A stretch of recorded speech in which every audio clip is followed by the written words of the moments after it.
Welcome to NewsNation's Backscroll, where we look back at our major news coverage on the most important topics and personalities of our time.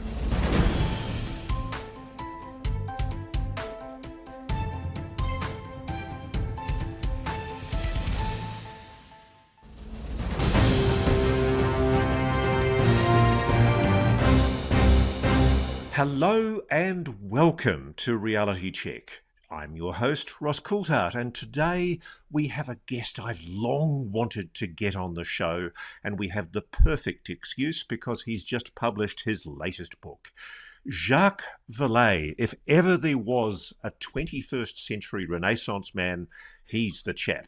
He was born in France, but he lives between Paris and San Francisco, most of the time in San Francisco, and he's currently talking to us from Paris. He is renowned for his contributions to computer science, venture capitalism, and especially, of course, the study of unidentified anomalous phenomena and the paranormal. Jacques' CV is extraordinary. He earned a bachelor's degree in mathematics from the Sorbonne, a master's in astrophysics from Lille University, and a PhD in computer science from Northwestern University in 1967. His early work had him as an astronomer at the Paris Observatory, and he co-developed NASA's first computerized map of Mars in 1963 at the University of Texas. At Stanford Research Institute in California, he contributed to the ARPANET, which was the precursor to the internet. He's a true internet pioneer. And from Silicon Valley, he founded and served as a general partner in multiple venture capital firms, including NASA's Red Planet Capital, which focused on high technology startups. His notable venture capital initiatives include Electronics for Imaging, Accuray Systems, who developed the CyberKnife for cancer surgery, and Neophotonics, which uses optical network nanotechnology. Aside from, of course, his brilliant financial career, Jacques' a towering figure in the study of anomalous and paranormal phenomena, UFOs, UAPs.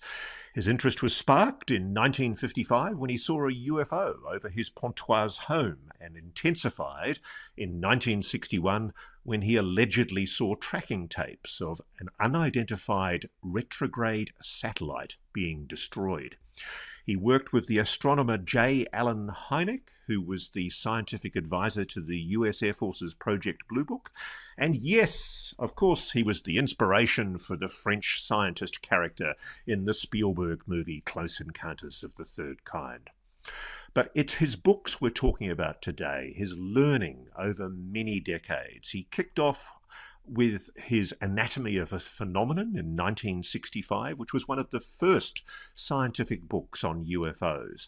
His seminal Passport to Magonia in 1969 was the first to propose, I think, a multi-dimensional hypothesis for UAPs, suggesting they might originate from realities beyond conventional space-time, which was a challenge to the conventional extraterrestrial hypothesis.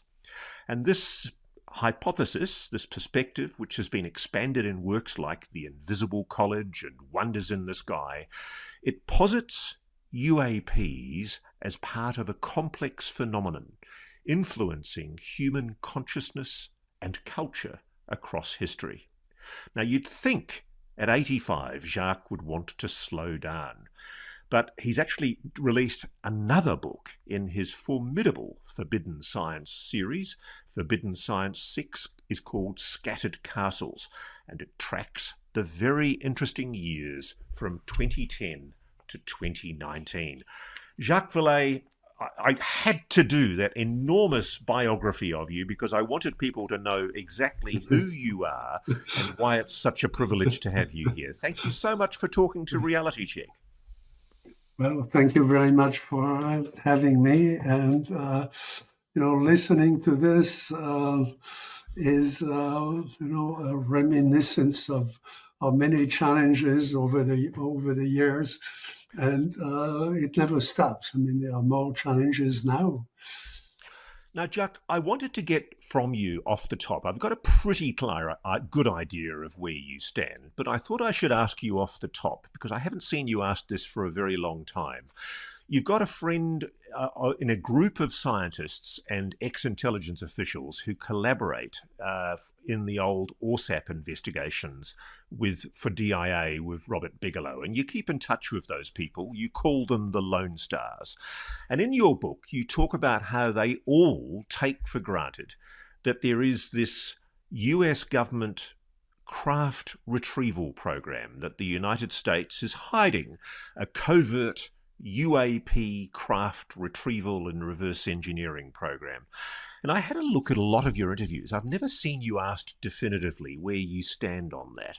Do you accept that there is such a program? It certainly the information that we got within the team, by the way, are highly, even though we no longer work as part of an organized research, we each do our own research and we compare notes once in a while. But I've kept enormous respect for the group and for the talents in the group. The idea of the information about crashed objects from space, that's not new. I mean, we were talking about this in France a long time ago. Okay, do the Americans have something that they've picked up in the desert and so on? But it's not. It was anecdotal, but there were books about that already. Speculating on this.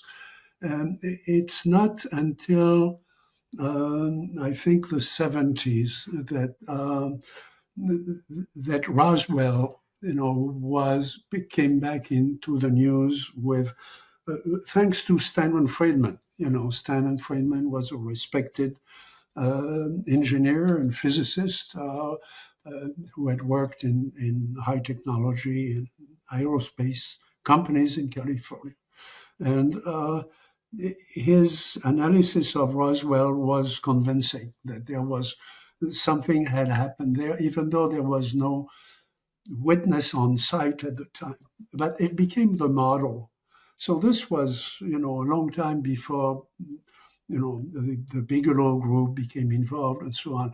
What we did was to try first with NIDS, which was, as you know, not classified and was sponsored by Mr. Bigelow. So that was the National Institute of Discovery Science, the Robert Bigelow National Institute of Discovery Science, NIDS, exactly. Just for our audience. Yes. Yeah. But this was, the best we could do in speculating about whether those crashes had, how many there were, and how reliable they could be. Dr. Hynek's team at QFOS had done research on site in New Mexico, and other people had done that also. And it was also a source of confusion. Everybody had their own theories, and of course there were skeptics. And the skeptical view was legitimate because there was no credible witness at the site gathering information that we could take to the lab. However, as time went on, certainly, with my own resources, I went there, and as you know, together with Paola Harris, I re-investigated a case that we're still continuing to look at in 1945, 2 years before Roswell, in a similar area of New Mexico. So by now there is a lot of information. There is a lot of testimony that has been well recorded and well analyzed. Unfortunately, within BAS, that technically should have access. Now, if we had access to that, we probably couldn't talk about it. So we can talk about speculation, though, and the new information is surprising, because the new information that you're mentioning has to do with actual experiments out in the desert, typically, or trying to corral some of these objects and get them to land or to become visible so that they could be analyzed. And I don't have a position on that. I have not been at the site. But I trust the people who are making those reports. One thing that I like about your book is you offer a transatlantic perspective, because you do move between France and the United States. You talk also to a lot of people in the French government, the French military, the French intelligence community. Do they take for granted that the United States is concealing knowledge of the UAP mystery? Yes, but for a different reason. In the day, going back to the days when I was working with Aimé Michel, who was a French philosopher, very interested in science and so on, who was my initial mentor in this. I kept telling him, look, I'm in touch with Dr. Hynek and so on, and in the U.S., there is all this information about supposed crashed objects and so on, and there is a study under a blue book. How come France isn't doing anything? And he said, it's a perfectly good question. I'll ask my contact at the French Air Force, who is gathering information. This was before the CNES, before satellites, before all that. We're talking about, the mid-'60s. He came back and he said, well, I had another lunch. Of course, it's Paris, so you have lunch with people, and then you talk seriously around dessert and coffee and maybe a little bit of liqueur. And you get much better information this way. So the man from the French Air Force said, well, I went to my contact at the U.S. Embassy and I asked him. I said, you guys are talking about UFOs and so on. Should we cooperate? Because we've got files. I mean, we've got observations from pilots, in North Africa, in France and so on. And we could compare notes. And he said, my contact made a couple of calls to Washington. Then he came back and said, look, this was, again, the mid-'60s. So there are lots of bad things happening in the world. It's a Cold War. The situation with Russia, with the USSR in those days, is very much, uncontrolled, and we don't need one more thing to distract everybody. So yes, we keep track of that, but we would not. So there was no cooperation at the time, as we had hoped, between France and the U.S., and there hasn't been really since then. On the academic, whether there is something else, I don't know, but it would have to be very, very specific and not within the circles that I know about. What prompted, I'm fascinated by GEPAR, the French agency, quasi-government agency that investigates UFOs, UAPs. Why did France, of all countries in the world, create, well before any other country, a formal office for investigating the phenomenon? Well, French academics are very much inspired by rationalism, that the study of science as a study of nature and the study of phenomena. But it wasn't easy. There was a lot of controversy about, why do we spend that much money? It wasn't that much money. It was just one aerospace engineer who's still alive, Dr. Poher. I had shared my files with Dr. Poher when he indicated his interest in doing this, and we were working together, and he then assembled enough formal information that he could present at a high level within the ministry to convince them to create a small cell, a small project within the space agency. So, what is France's position on UAPs? Do they believe, is there a formal government position on UFOs, UAPs? Do they accept that there is a non-human intelligence, or is it still an open question? There was a crisis in the mid to late 80s when many French academics said, why are we spending all this money on this? The Americans have stopped their Project Blue Book, because they didn't really have any answers.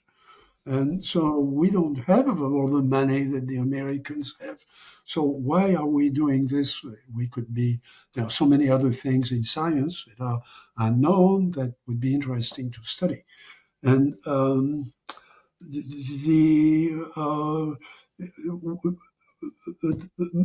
my friends in France did a survey of French influential leaders in science and government and law and the press.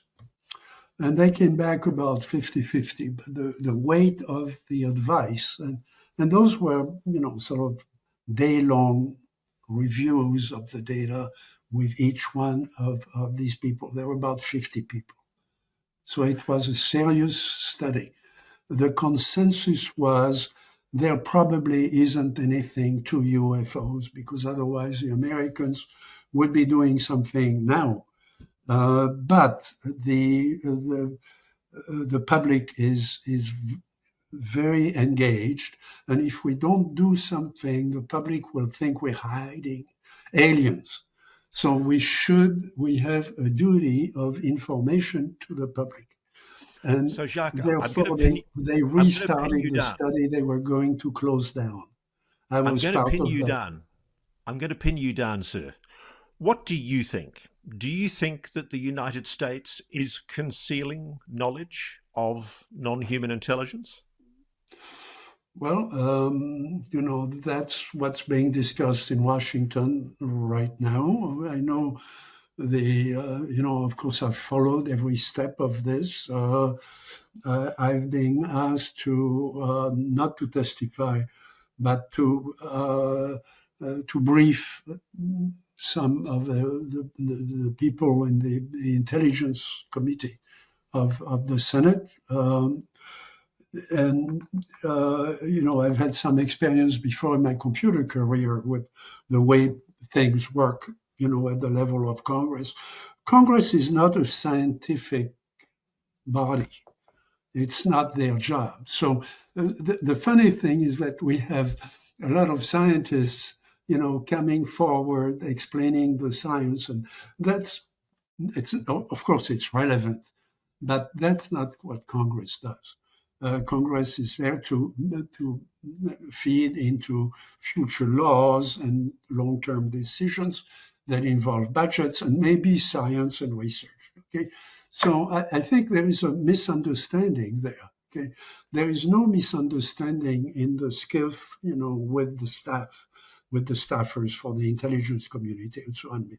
They know what we do and we know what they do. Okay, so With respect, Jacques, you've kind of avoided my question, because what you often do Yes, I is did. Yes. you've deflected. But You've very like you, carefully I'm deflected. waiting to see what's going to come out of the. I'm interested in your personal view, and I want to, because I mean, for example, you're good friends with Gary Nolan, Professor Gary Nolan, a renowned Stanford immunologist, and Gary's quite upfront about his personal experiences as a child and his strong belief that there is some kind of a cover-up going on, that the United States is concealing knowledge of UAPs, knowledge of a non-human intelligence. Are you not able to say definitively where you stand on that yourself, or are you being a scientist? You're hedging your bets.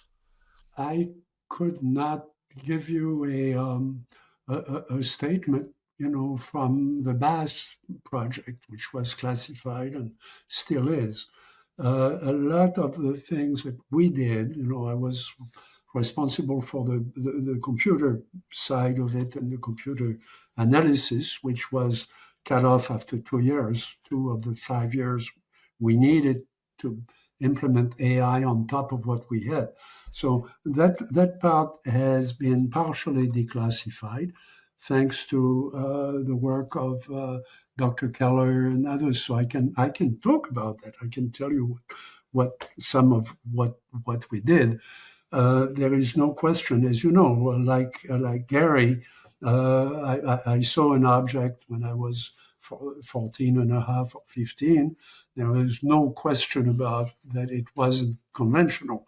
This was, bright daylight, blue sky, middle of the afternoon. My mother saw it first, called me. I saw it. It was a disk. It was not just some point of light in the sky. This was a stable disk with a dome on top. A friend of mine, about half a mile from my house, had looked at it with binoculars. So when I learned that, I asked him to draw it, and he drew exactly what I had seen. Okay, so that both Gary and I share that direct experience with it. He's had more profound experience with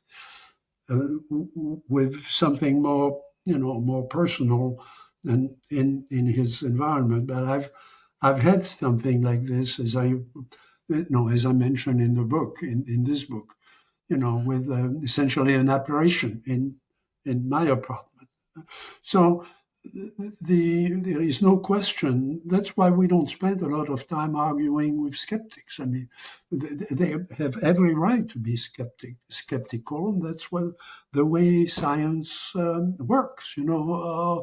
The discoverer of prions, Nobel Prize in medicine, was laughed at for 10 years by his colleagues at the University of California, medical center, at the top research place in the country, one of the 3 top hospitals, until people said, okay, you're right.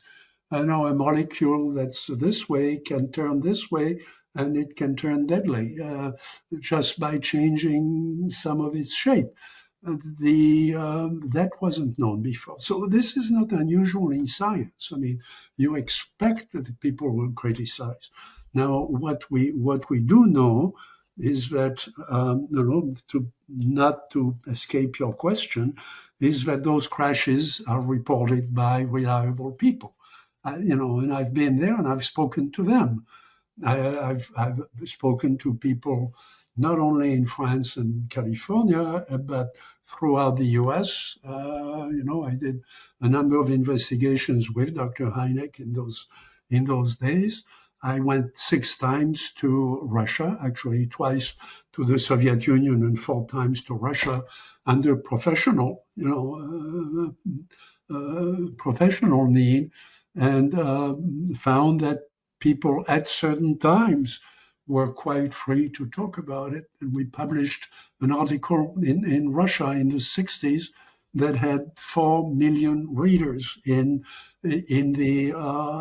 Trud, which is the union magazine. So I think those things have been going on for a long time.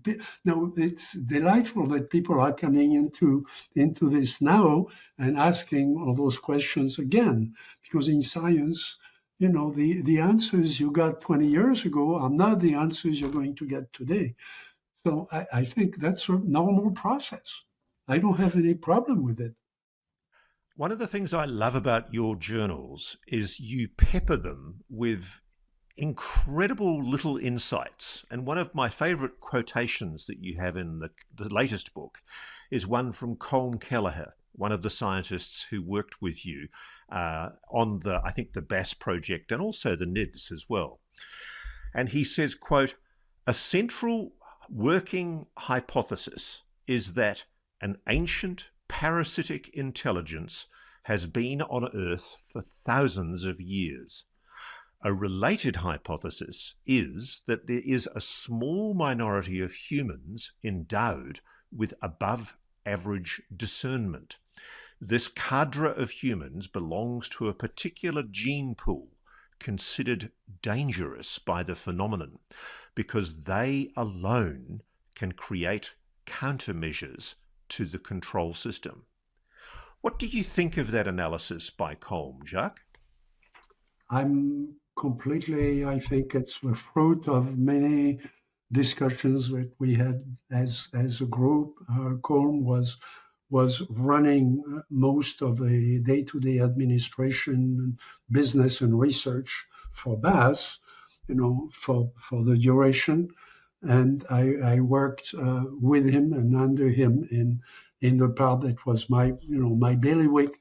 There is it's partially hypothetical, but that's what you have to do in science. You make a hypothesis, and now science doesn't consist in throwing up hypotheses. I mean, that's the first half. The second half is designing research that's going to confirm or shoot down the hypothesis. And until you've done that, you haven't done science. I mean, a hypothesis is a dime a dozen. Okay, you have to have a way of testing it. So the implications, though, of that, and I noticed this is something that you develop as well in your book, Messages of Deception, that you wrote in the 70s. And Yes. you explore the psychic and abduction elements of UAPs, the idea that UAP encounters are a deliberate mechanism to influence human consciousness, culture, and societal evolution, a kind of a control system to shape human beliefs and behavior. And you speculated, and I think you were the first to do this, that this doesn't involve physical ETs, but a non-human intelligence that operates interdimensionally, or if Colm's right, it's, intraterrestrially, using psychic interactions to provoke psychological and cultural shifts. I mean, that's a very different thesis, isn't it? And it's interesting, it struck me as interesting that Colm had come to a very similar conclusion, that the two of you have kind of put to one side the extraterrestrial hypothesis. Let me ask you this way, sir. Why couldn't it be aliens from another planet playing with us and trying to control us on this planet? Why is it more plausible to you that it's an interdimensional or intraterrestrial, if you like, phenomenon? So when I first decided to apply the tools I knew and the tools I had, which included computers at Paris Observatory and later in Texas and in California, I tried to do what you're supposed to do in science, start from the data and begin to look for patterns. That's what you do with an unknown phenomenon. And you want to see if it replicates something that we already know, from something else.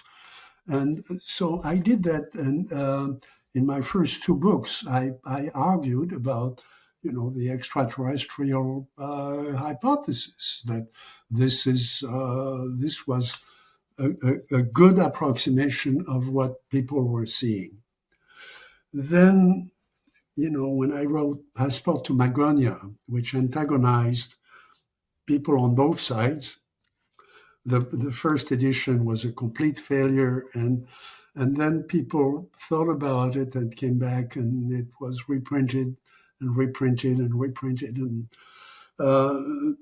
now people consider it probably the most significant thing that I did. It's a classic, Jacques. It's a classic. I love your book. Well, it.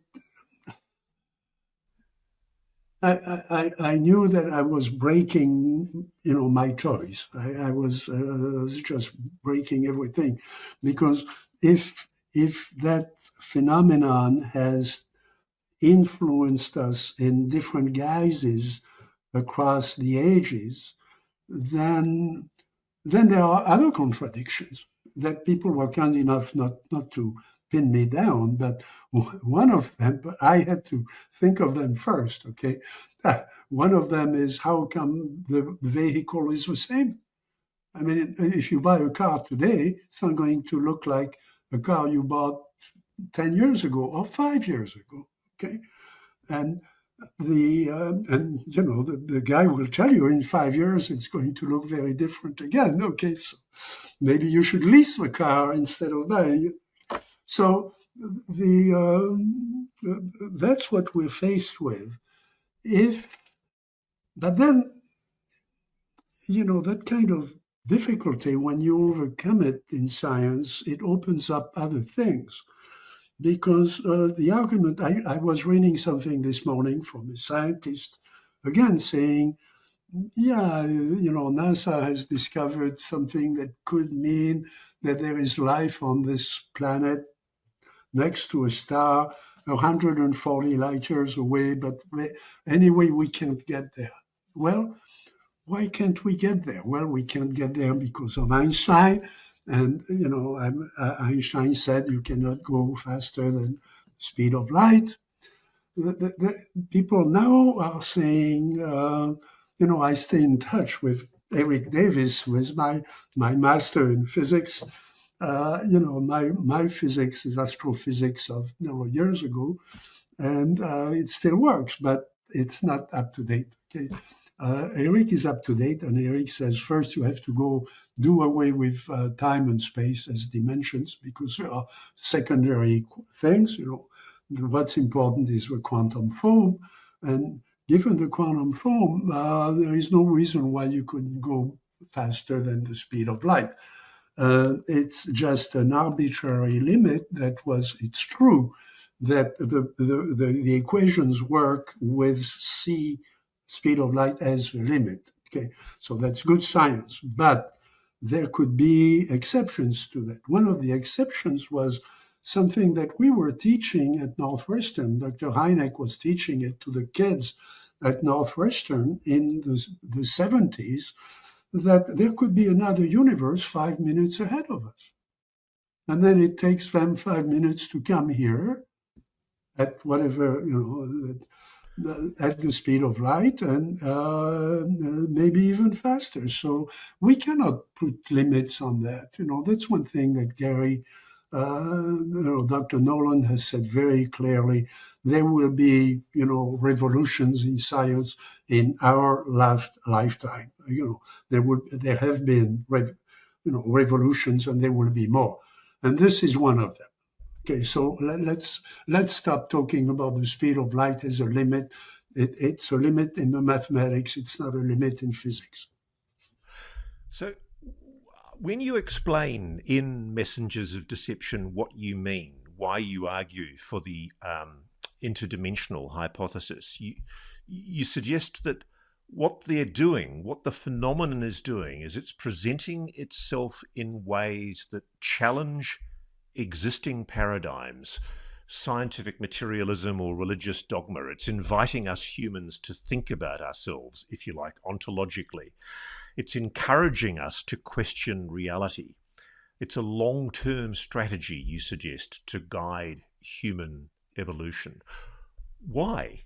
Why would another advanced life form want to guide the reality of a bunch of primitive apes on a rock in this solar system?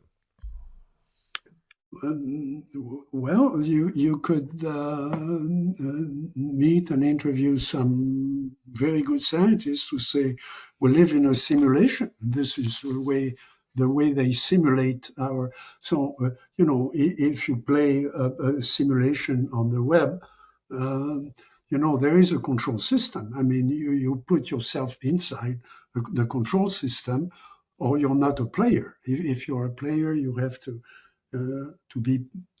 agree to be part of the control system. However, when I first came up with that, I was challenged by people here in France, a very good biologist from the Sorbonne and a couple of other friends who said, Jacques, there are different kinds of control systems. The Nazi death camps were control systems. I spoke to Jacques Bergier, who had been a French spy during the war, and had been one of the people locating Peenemünde, the rocket center and so on, and was one of the first French atomists. So he was interested in, whether the Germans could build an atom bomb and so on. He said that in the camp where he was interned, because he was caught as a spy, tortured, and kept in those camps. All of a sudden, the firemen from Munich were arrested by the Nazi and brought into the camp for 3 weeks because they had talked about going on strike. And the Nazi didn't. I mean, this was a wrong time to go on strike. So they put them there for 3 weeks, and then they went back to where they came from, and they were no longer on strike. Okay? So he said, Jacques, you have to realize that even a closed control system can be a teaching center, not necessarily something where you're going to be destroyed or you're going to be burned alive. Some people will be burned alive, but so there are control systems that are like a system of laws or system or a prison. And there are systems that are open. A university is a control system. The rules are not written down anywhere, on whether you get your PhD or not. You have to maneuver, you have to find the right path through the control system. It's not written anywhere. So which one is it? I mean, that's a question. That's a basic question. That's the only question. I think I know someone who would agree with you about us living in a simulation. I was watching Lex Fridman interviewing Elon Musk, and Elon Musk was asked what would be the first question he would ask the ultimate AI. And he said, what lies outside the simulation? So it's obviously the big question. Are we a simulation? I would never underestimate Elon Musk. I was, many years ago, I was on a panel with him in Strasbourg about the future of space research. And he was talking about communication on the moon, and he had a scheme for communicating on the moon. The moon doesn't reflect radio waves, so you can't use radio on the moon, so you have to use something else. And he was busy designing it. It was very interesting. But he's very different today than he was then.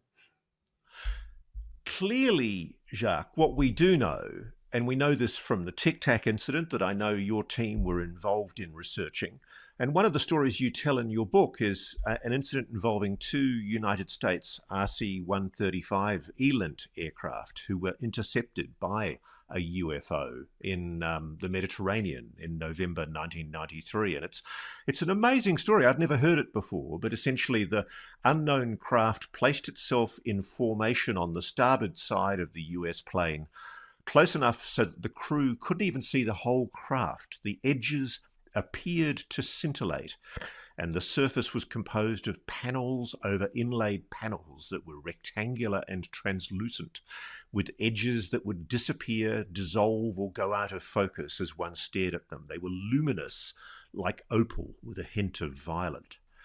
And it's interesting because time and time again, and you describe this in your book, there's always these guys who turn up in suits and spoil the party by basically making people sign an NDA. So in this case, they're interviewed by men in civilian suits who turn up in a C-130 from Germany. They make each crew member sign an NDA. All the material they've obtained, all the data they've obtained is taken into custody. Did you ever find out any more about that sighting? And why? Why is there this cover-up? Why do these men in suits turn up to take away the data, just like they did in the 2004 Tic Tac sighting as well? What's going on? I've raised and run 5 venture funds in California. Venture funds that are dedicated to essentially the first dollar. Not the financial enhancement to a company, but the first dollar. And the CEOs of those companies obviously know of my track record, and they also know that I'm interested in strange things. The reason they create those companies is that they are interested in strange things too. Otherwise they would be working for IBM, in somebody's basement. So when their family sees a UFO, they like to have property on the coast looking over the Pacific and so on, and they see all kinds of things. And this obviously is not reported because it would be controversial. And when you're running, a high technology company in California, you have to be taken seriously by Wall Street and by, you keep thinking about your next round of financing and which bank you're going to go to. So it's not the time to be in the papers, talking about flying saucers. But they trust me enough over the years. They tell me what they've seen because they think somebody should know about that. I mean, the case I mentioned was a man who was in California and now is with one of the 3-letter agencies in Washington. He was coming back from actually watching some maneuvers in Southern California, and there were reports of strange things among the firing, that was going on within the maneuvers. And his question was, this was not reported. I saw it because I was there, and I was there to watch the proceedings and to analyze it. So I had all the information, but it didn't go anywhere. Why wasn't that reported over to Washington? I said, look, you have those clearances. I don't anymore. Why me? I mean, I can't answer that question. But he said, yeah, but you've gone to other countries where the same thing happens. There seems to be, a layer of just fog over the whole thing, that those things are almost accepted as part of, they show up and they go away, and there is no need to report it. And furthermore, if you report it, you could be in trouble, from your superior officers. So he gave me another example. This was after we had left our telephones, with the waiters and so on, and we were sitting in a corner of the restaurant.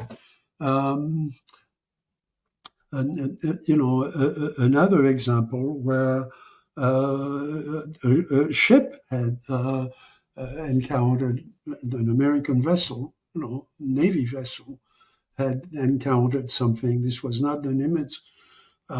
And had been seen by everybody. Recordings had been taken, and some guys came on the plane, landed on the carrier, went to see the commander of that fleet, and confiscated all the data, got back on their flight. He said, that's not unusual. What's unusual is that I saw the paper, nothing was signed. There was no name. That's a violation. Why? It's a violation of security rules. That's why are they doing that, though? I mean, we can tell countless of these examples. This is what Congress should be looking at. It's a violation of military security rules. Okay? The paper was not signed. Nobody knows who these guys were. Presumably, the commander was given something that authorized this, but this overrides everything else. Now, I'm eager to, this was not part of NIDS. This was not part of anything else. This was just a personal conversation with someone, from who trusts me, because he knows, this is unusual information that tends to wash up, and it gets picked up. But it means that there is another, as they say, in some science fiction movies, there is another machine somewhere. The Men in Black. Maybe, although I have trouble taking the Men in Black very seriously. There was a witness in Texas. Something had fallen from the sky, probably some piece of some Soyuz or something, and they came to his home. The guy was a black officer who had been in Vietnam, and he said, "Well, this obviously came from God, so I'm not going to give it to you because God dumped it in my garden. If he had wanted you to have it, he would have dumped it at the White House lawn, And he kept it. So the Men in Black were defeated in that particular case." So you wrote a book back in the 1960s, in 1965, called Anatomy of a Phenomenon, which made, I think, a very creditable argument for rigorous, transparent collection and study of UAPs data. You argued for physical evidence analysis and interdisciplinary research. Now, we're 60 years on from when you first made that plea for that kind of data collection and data analysis. Have we yet done what you aspired for, Jacques? You mean in terms of analysis? Yeah, are we really is there the kind of empirical data analysis that you aspired for? A lot of science is empirical data. I mean, a lot of biology and a lot of it's empirical data until somebody has can build a system of analysis that goes deeper inside. Just to develop this, forgive me for interrupting, but for example, you were doing the great. I think you were involved with NIDS. There was the ORSAP project. There was the BAS project. In each case, the wonderful research that was happening there was frustrated by budgetary concerns, or in the ORSAP case, there was obviously some kind of big gag that came down from on high where you couldn't get special access program status, and it effectively hindered further ability to take the research any further. Somebody doesn't want, you describe a UAP control mechanism, if you like, whatever the phenomenon is, it's trying to control us. Isn't there at the same time also a human control mechanism that the powers, the governments of the world, notably the United States, I think to some degree, France even, the United Kingdom, Russia, China, there seems to be some collusion to shut down public interest and study of this issue. And I'm just intrigued as to why. Why is there that control mechanism there? What's going on? Why do they not want us to ask these questions? So, that's, what you're presenting is correct. That's the way it presents. In science, there are many times when you think that nature is against you. That just as you're going to discover something, looking at Mars, some clouds come between you and, between Mars and the telescope or something. And it looks like there is something that wants, I blame myself first, that I'm just not smart enough to find, because nobody has come knocking on my door. Admittedly, I haven't violated any rules or any laws, and I won't. But I'm not a whistleblower in that case.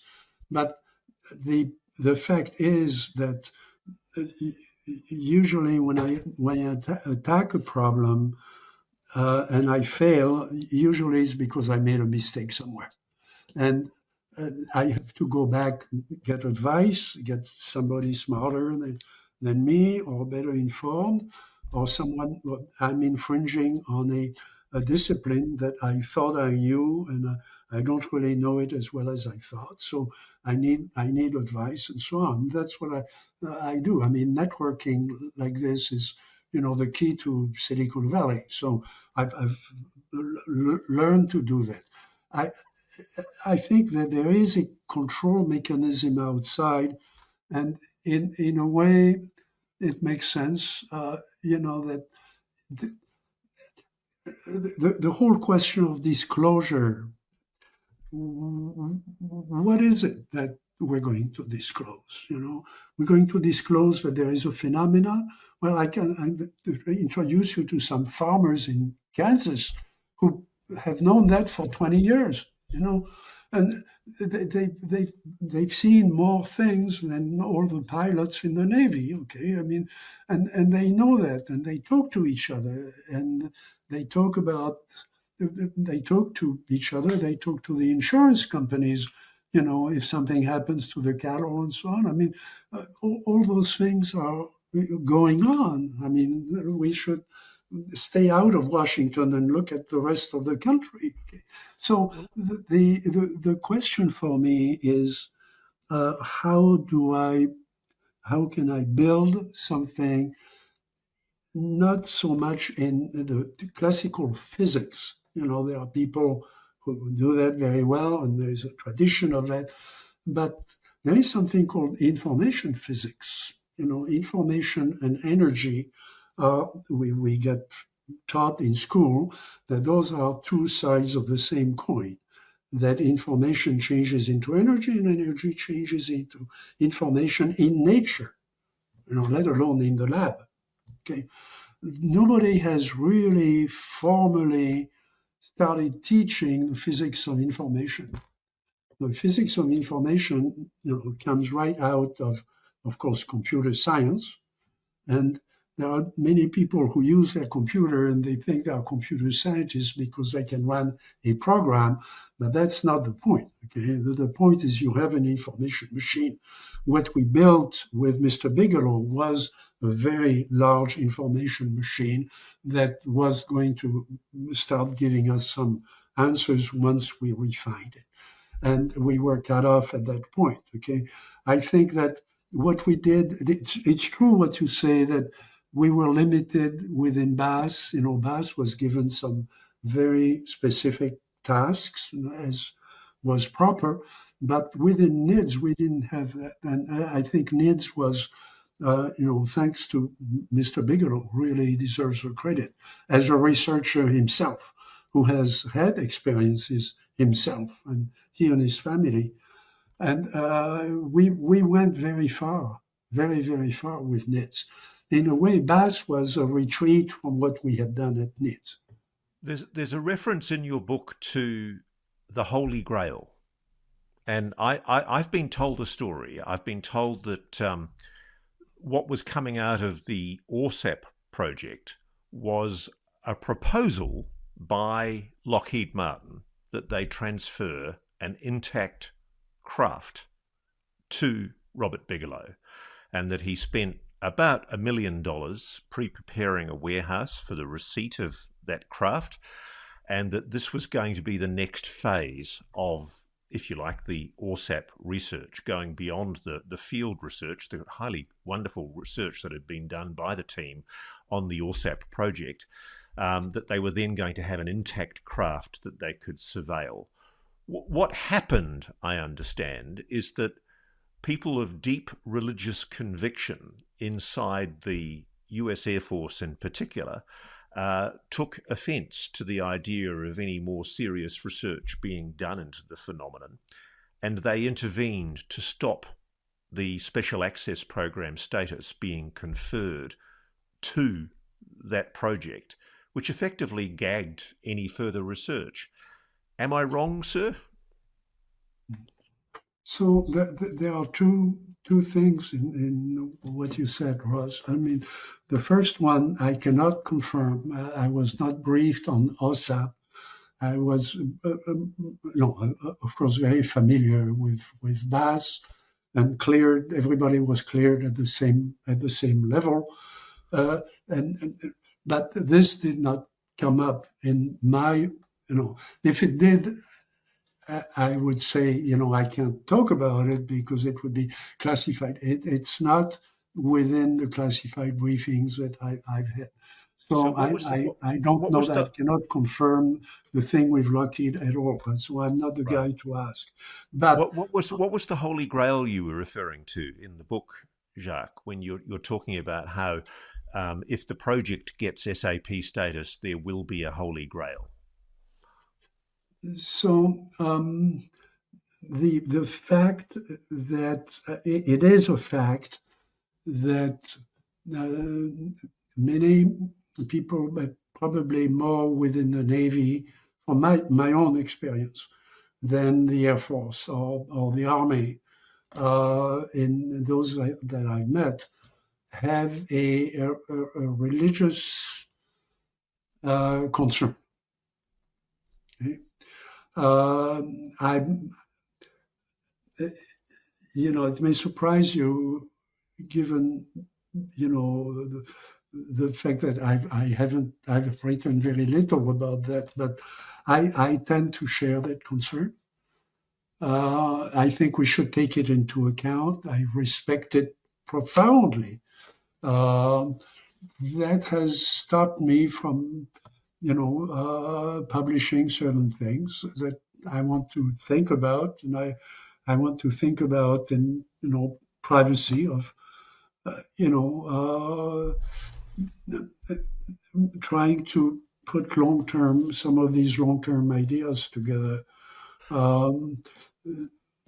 Even though I'm not a practicing Christian, but I have profound respect for. Yeah, I want to take you down that path, Jacques, because this is very interesting, and I'm glad you've started talking about that, because you say in your book, there's a quote, "The phenomenon is hurting people. It is manifest and scary." You use the word evil. And what we've called interference, you say, is very real. And then you go on to say, as much as I thought the Collins elite, which is the term that you use for the people inside the Pentagon and the intelligence community who are blocking this, normally of a strong religious belief system, as much as I thought the Collins elite was wrong in its fundamentalist attitude, I wouldn't blame anybody for talking about demonology here.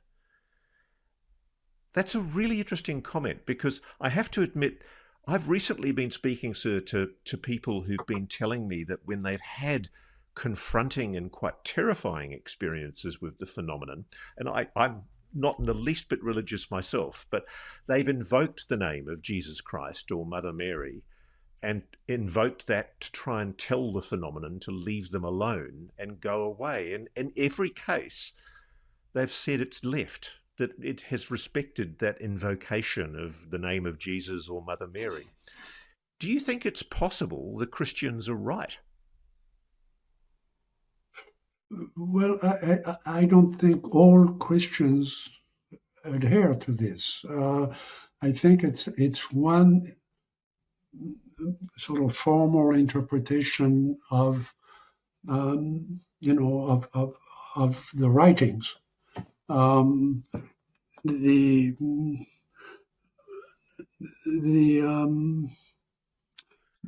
most Christians I meet, are open to. After all, if that's a question that has gone on for ages.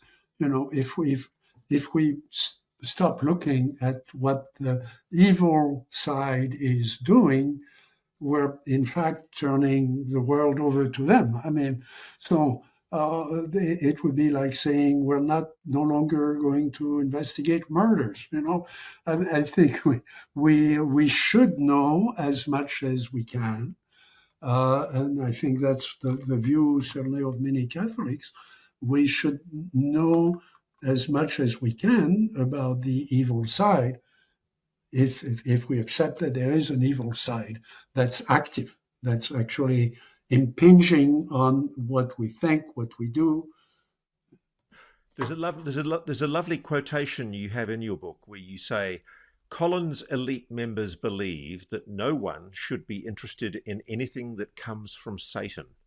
I say, you say, if we're about to do battle with Satan, we might as well learn everything we can about his toys. And I like that quote because, I mean, it is a silly argument that because it involves the possibility of demonology, allegedly, we should ignore it. I mean, you're quite right. Even if it's evil, even if it's something malevolent, we should know about it. So that raises the question of what exactly should we disclose? Because people have taken, have put me on the spot for saying this on another talk show, that we should not disclose without thinking of the consequences of disclosure. And they say, but everybody says we should disclose. Yes, but that's true. But the moment you disclose, you have to answer 100 other questions. And many of those questions are questions about religion, questions about, the basic texts. Certainly, my friends in Israel don't think about UFOs the way, people in France or in America think about that. And I've had enough contact with people in Saudi Arabia during meetings there and so on to know that if you believe in the jinn today, not the legends, the jinn today, in sophisticated families, in Riyadh, have had experiences with the jinn. And I was talking to them about how wonderful the, Arab legends were. And they said, Jacques, what Arab legends?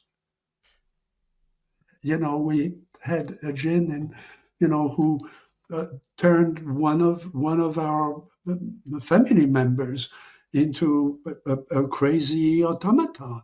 And we had to call, a holy man to read the part of the Quran that addresses a jinn.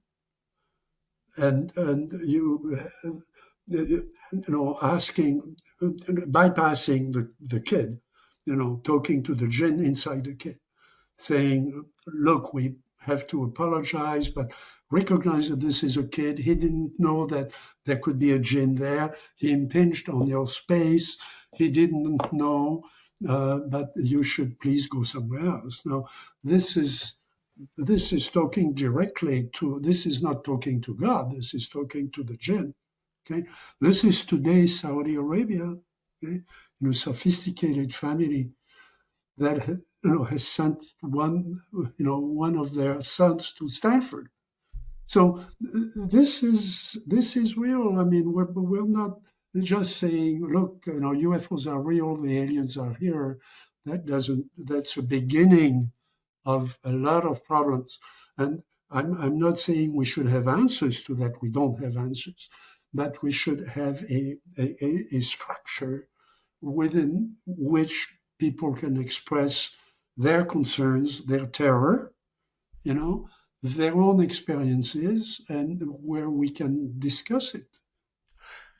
There's another good reason cited in your book for why we should be cautious about what we wish for when we talk about disclosure. And it's interesting because there are polar arguments in ufology.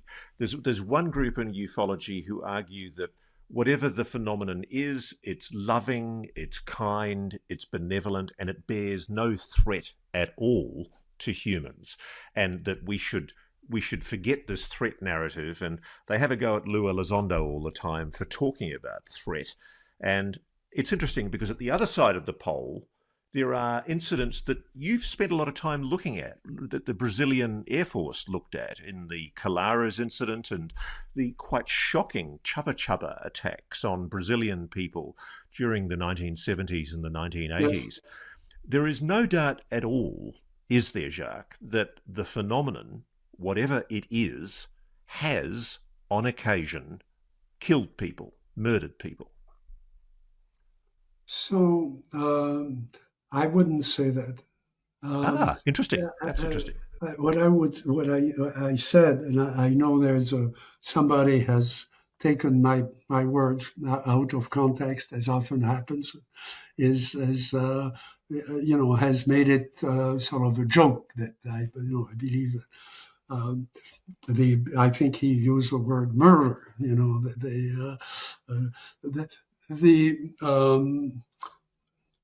What has happened, and we've known that for a long time, and that's something that Ned's looked at, that Bass has looked at.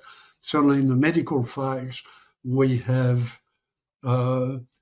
instances of people losing their life as a consequence of being close to a UFO or being exposed to the light of a UFO. And those are documented medically, some of them are medically well documented. And I've participated in some of that research. Obviously, that's something that we should be interested in. So that's, if you like, incidental damage. It may be that these people have just unfortunately come into close proximity to UAP, whatever the phenomenon is. And yes, but if a 6-year-old kid runs after a ball in front of a Mack truck, that girl is going to be killed.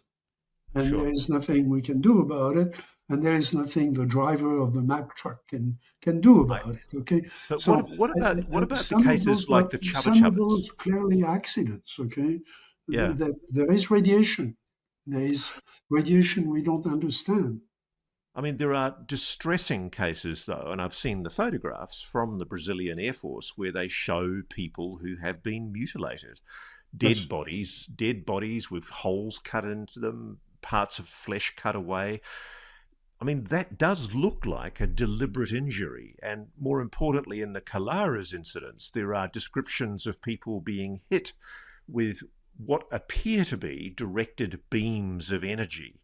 Yes. Can we exclude the possibility that that is intentional? Are you suggesting that that's incidental damage? So I asked that question. Remember, there have been expeditions since more recently and so on. But I was there when the men who had been in command, invited us to the military center that controls one quarter of the Amazon, is of Amazonian descent. He speaks the dialects of the Amazon, and he understands the territory. I also spoke to 3 of his officers separately after the discussion at the military center. We went to a private house where they wanted to show me more about what they had experienced and what the people they had interviewed. And we can't do that anymore because they're dead or they are scattered somewhere else. The leader of the task force died about 10 years ago, and he was the one who spent the most time and the reason he invited me and our group, which included Brazilians and Americans who had worked in Brazil, it was that he wanted to know what was going on in France. He didn't exactly believe what he was told by his American contacts, and he wanted to combine it with what people knew in Europe. And he knew that I had done research there. So, furthermore, Brazil has a common border with France, which many people don't realize until they look at the map. Okay, so that's a lot of funny things like that culturally that are just delightful. But there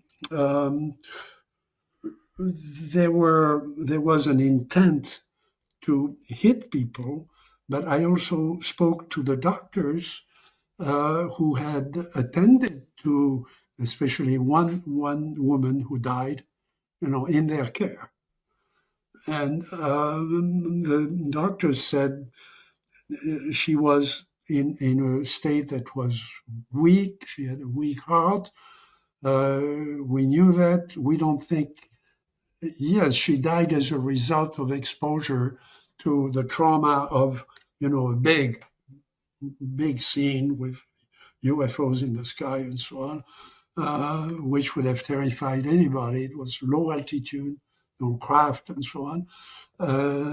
But she died out of the trauma of the nervous, reaction to this.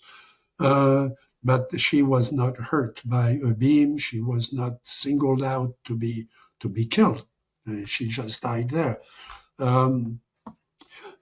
In other cases, people that I've interviewed, including one guy who was in perfect shape, was an athlete and so on, had been running all night, through the forest. It's not the jungle. It's not exactly the Amazon forest. It's the border to the Amazon. So in those days, it was an agricultural area, but unpaved and so on. And he was actually targeted by an object. They call them chupa-chupa, that was positioning itself within the trees to hit him with a beam. And he was fortunately in good enough shape so he would hide behind trees. He would run towards a village. He got to a village and found shelter there, but it took him a week to recover. He was just completely exhausted. And I published the picture, that I recovered there of a woman who had been hit. Now, she had been hit, but what's interesting to the physicist is that she was pinned to her hammock. When you go there, you learn very quickly you don't want to sleep in a bed for a lot of reasons. And so she was in close to a window. There is no glass in the window because you want as much air to circulate as possible. It's very warm, it's very wet, and so on. So she was in the hammock, a beam, a collimated beam, came through the window from that object and hit her in the shoulder and pinned her mechanically down to the hammock. Okay, this is not just a beam we can do. I've spoken to physicists who said, well, you could generate with force, collimated within the beam and so on. I don't know what they're talking about. I just don't know. Maybe they're right. It would be an interesting weapon, but it didn't kill her. I mean, there's a photo. My photograph is of a doctor, looking at this and attending to her. I was there 10 years later. She was fine. I mean, she had recovered from that. She no longer had it all, the thing that really sticks out to me from your book is you've been doing this, Jacques, for 70 years, investigating this phenomenon pretty much, ever since you had that sighting as a young boy.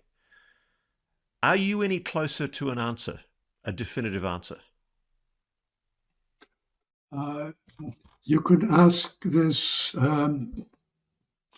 of, you could have asked of a man I worked with, Professor Sturrock at Stanford. We were working on the structure of the sun and the structure of a corona. Are you closer to understanding it? He would have said, well, we've done a few things, but, there is another layer that we haven't. You could ask, Dr. Nolan, are we closer to eliminating cancer?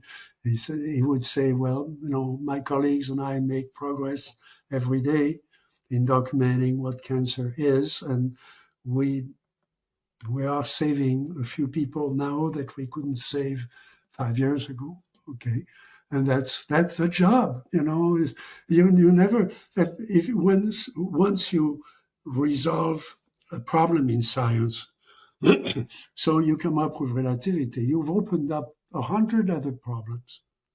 Do you think we're meant to know, Jacques? I mean, do you think the phenomenon wants us? I mean, you say it's twigging our consciousness. I'm treating it as, the faculty of a very, very interesting university where I have a privilege of, being a student. And my professors are not the folks in Washington. I mean, they are doing their job, trying to regulate, the access on a large scale for, what we can do. My teachers are in Kansas and Texas and, other places in the Pacific. And they tell me what they've seen. Well, it's a very honourable life's work.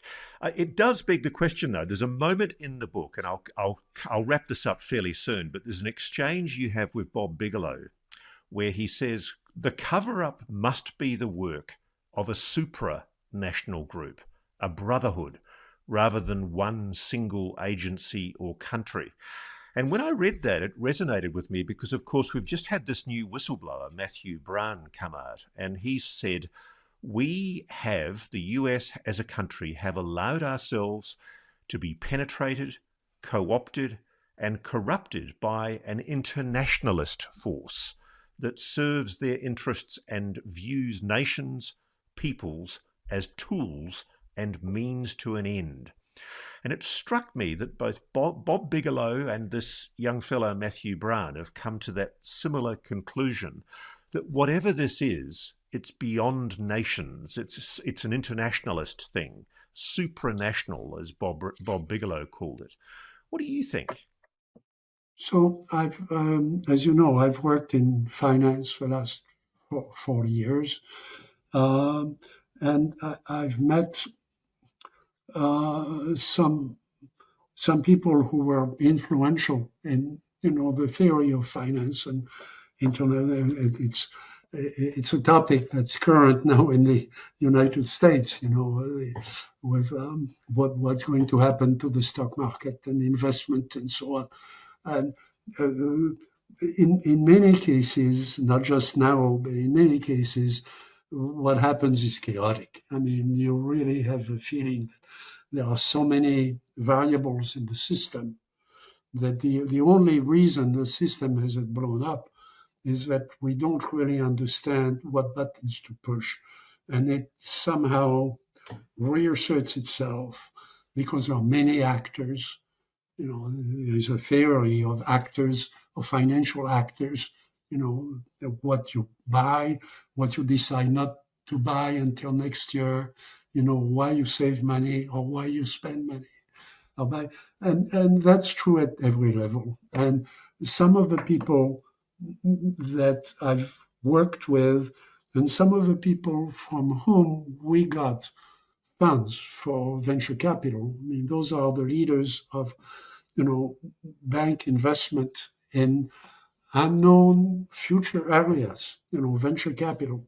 Venture is, and venture has a different acception in French than it does. It's a French word, okay?